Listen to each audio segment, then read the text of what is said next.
फिर ऊपर कौन चढ़ेगा? नहीं मायरा, मैं नहीं चढ़ पाऊंगी। फ्रेंड अंकल, अब आपको तो ऊपर चढ़ना ही पड़ेगा। मिस्टर काना का हैप्पी बर्थडे।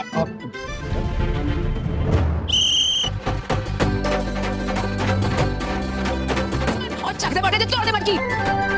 आने वाले एपिसोड होने वाले हैं ज़बरदस्त, सनसनीखेज, दिलचस्प। जी हाँ दोस्तों, आने वाले एपिसोड में आप लोग देखने वाले हैं कि उधर मट्टी तोड़ने के लिए क्रिश और अंजुमन के बीच मुकाबला होता है। पहले तो मेरा अभीरा को कहती है ये आप करें, लेकिन वो कहती नहीं ये मेरा मैं नहीं कर सकती।